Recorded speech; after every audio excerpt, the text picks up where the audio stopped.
welcome back to the YouTube channel for the Renaissance English History Podcast. I am your host, Heather, and I have been podcasting on Tudor England since all the way back in 2009 with my show, making it the original Tudor History Podcast.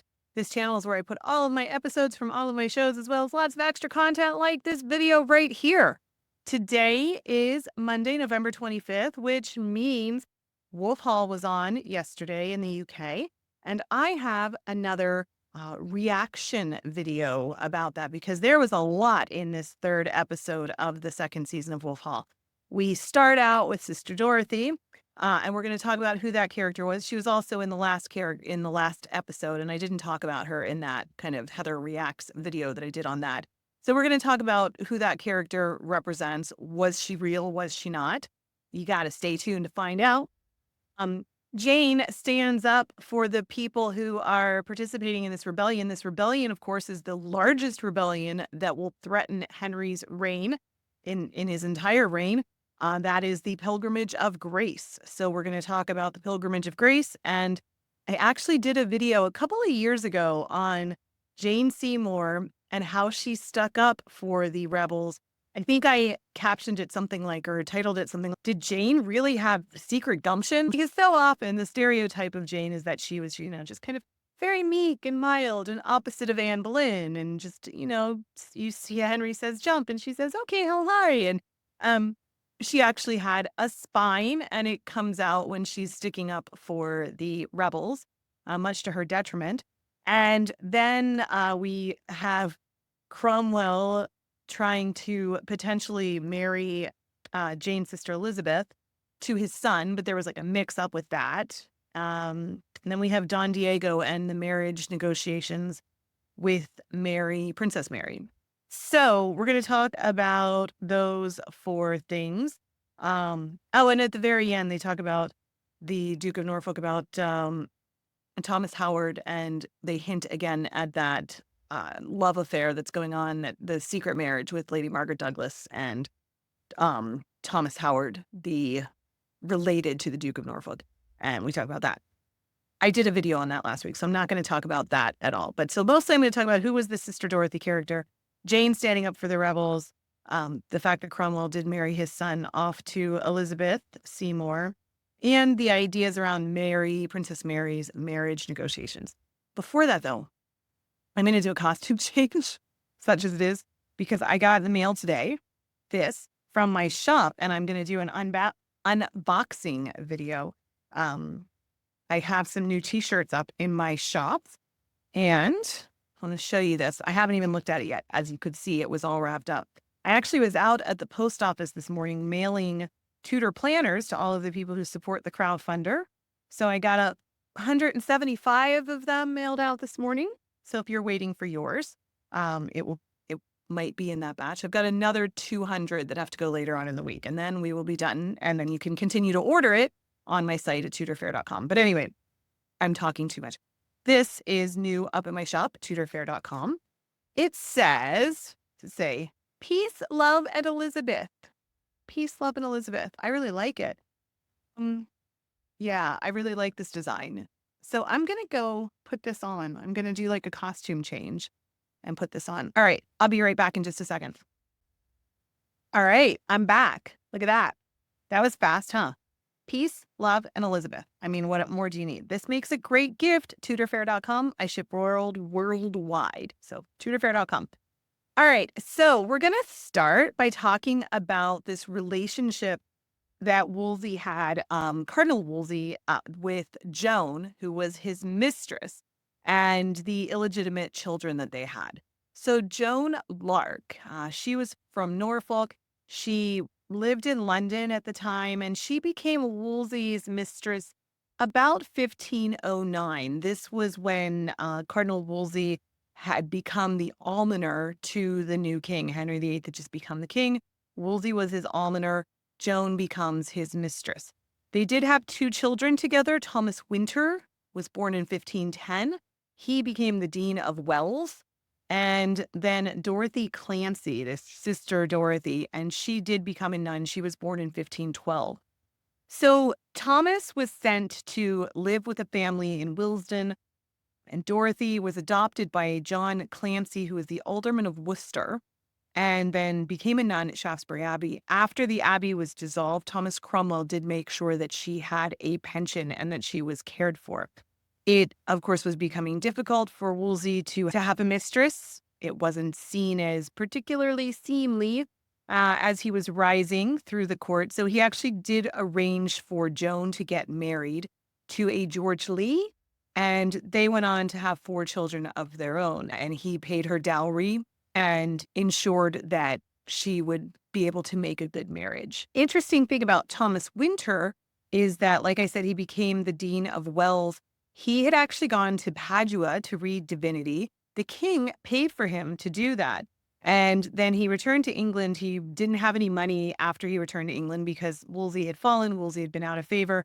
Anne Boleyn actually helped to support him, even though her and Wolsey had been at odds earlier. Of course, she helped to support Wolsey's illegitimate son. So that Sister Dorothy is based on a real person. Her name was Dorothy Clancy. She was Wolsey's illegitimate daughter. It was out in the open. People knew about it. It wasn't something that was hidden per se. And she became a nun, Shaftesbury Abbey, and Cromwell did make sure she had a pension after the abbey was dissolved. All right, now the next part, Jane Seymour pleading on behalf of the rebels of the Pilgrimage of Grace. The Pilgrimage of Grace, like I said, was in fact the largest rebellion during Henry's reign, the one that threatened him the most. Now, Jane was pretty traditional in her views, but a lot of people had concern as well with the dissolution of the monasteries about what would replace the monasteries. The monasteries provided a lot of social services to Tudor England. They did a lot of the education, schooling, hospitals, taking care of the poor. In every town, in every village where there was a monastery, that was where you went. The hotels, the places travelers would stay, they were the school, like I said, but there was a whole host of social services that the monasteries provided. And as they were dissolved, there was a lot of concern about who was going to step in. Was the government going to step in to do that? Were the landowners who were buying these lands, the noblemen, were they going to step in? And that's where a lot of the anger about the Pilgrimage of Grace, or the anger that started the Pilgrimage of Grace, came from. All of these rules got passed during this period about, taking away the holy days, holidays, taking away people's ability to pray to particular saints. And that went as far as childbirth. For centuries, women had worn the girdles, these, mystical girdles that were supposedly belonged to Mary, or who knows, it was a whole thing. Elizabeth of York, I think there was records of her having paid at Westminster Abbey. They had a girdle that belonged to some saint somewhere. And it was this thing that when you went into childbirth or went into labor, you would have this girdle and you would pray to certain saints. That all became illegal with the Reformation. They actually said that, I don't know how they thought they were going to enforce this because, having been through labor myself, I can tell you it's not like you're really watching your words when all of that is happening. But yeah, it became the law that you couldn't pray to these saints. It was a whole personal invasion of people's faith that they had grown up on, that they had held sacred for years and years and years. In London and in the southern part of the country, there was more interest in the Reformation. There was more of a relationship with Germany and the Low Countries and the places where Protestantism was taking off.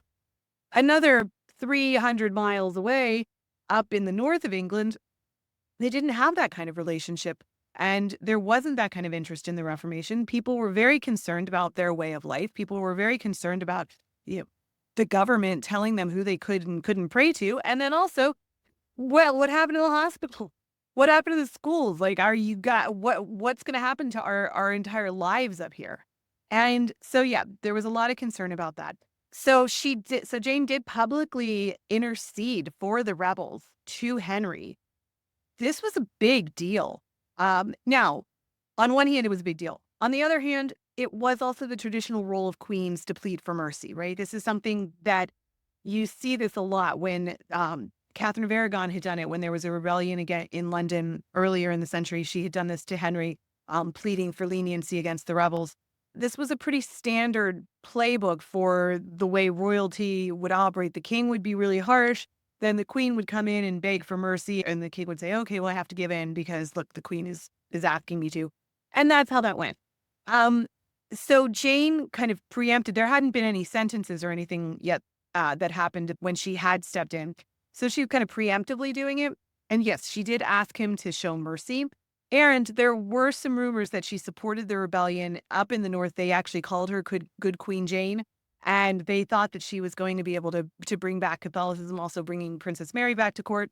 There was the thought that she might be able to bring back Catholicism, but there is no evidence directly linking her to the rebels. There's no evidence that shows she supported the rebellion. There's no evidence linking her to any of the leaders of the rebellion, anything like that. But she did publicly intercede. And this is where we have the famous line that Henry told her she should be mindful of what happened to Anne Boleyn and she should kind of stay in her lane, right? Stay in her place and remember what happened to other people who tried to intercede and tell him how to reign. So must have been petrifying for Queen Jane. So now the next part that was kind of a big deal in the third episode, Cromwell marrying his son Gregory to Jane Seymour's sister Elizabeth. And the idea that there might have been a mix-up, and Elizabeth thought that she wasn't sure which Cromwell she was going to marry, because Cromwell just kind of went up and said, "Let's talk about marriage," and the Seymour family thought it meant to him, but he was actually referring to his son Gregory. Yeah, so there's no actual contemporary evidence. There's no letters or anything like that saying that anything like that happened. Um, with that said, yes, Cromwell did marry his son Gregory to Elizabeth. She had been married to Sir Anthony Ughtred, and he died in 1534. So Gregory did marry Elizabeth. They were married for 10 years. She died in 1547. He died in 1551, probably of the sweating sickness. There was a really bad sweating sickness outbreak that year. Um, Interestingly, after his father was executed, he did become a baron, and he continued to serve Henry VIII, which would be awkward, but that's how it went. And so, yeah, he stayed married to Elizabeth Seymour, and there's no evidence that there was any kind of drama around which Cromwell was she marrying. With that said, there was always drama at court, right? And Cromwell was a widower and wasn't married, and that probably would have been unusual, especially for somebody like him who was clearly rising through the ranks and had a lot of money. Um, why wouldn't he get married and have more children and all of that? But he didn't, which is part of, I think, what adds to what makes him unique and unusual. He did not get remarried, and this was just a marriage set up for his son. So no drama there as far as we can tell, but it makes a really great story, doesn't it? It's a great narrative. And as far as then we have Don Diego de Mendoza coming to propose to Mary, and some intrigue there. So Mary at this point is back at court and she's back in favor, but she's still considered illegitimate. So this is key, and this would affect her marriage prospects.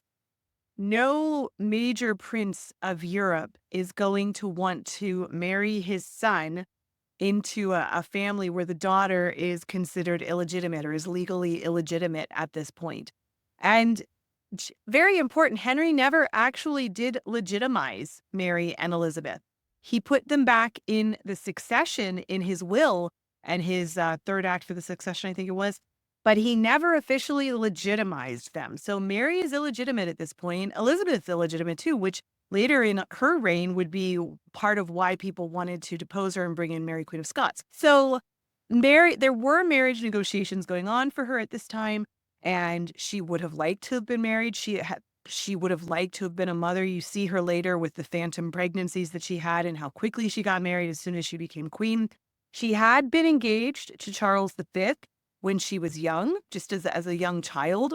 And then he got married in 1524 and that ended. And then the whole saga happened with Anne Boleyn and she was out of favor. So nothing ever happened with her marriage at that point. So now by 1536, 37, she's back in favor.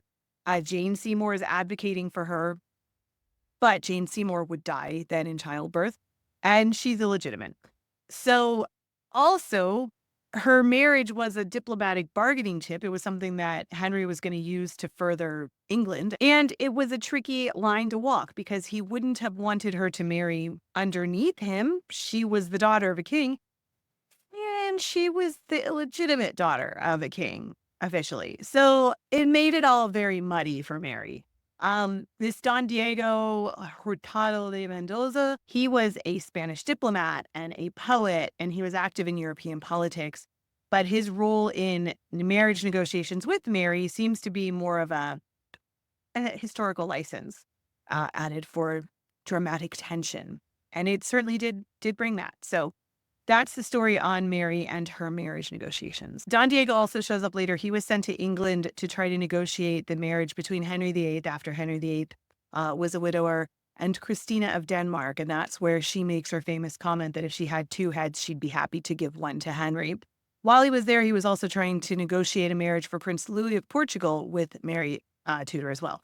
So both of those failed. So we will leave it there for right now. I really enjoyed episode 3. That was a good one. Just love the mirror and the light being gone.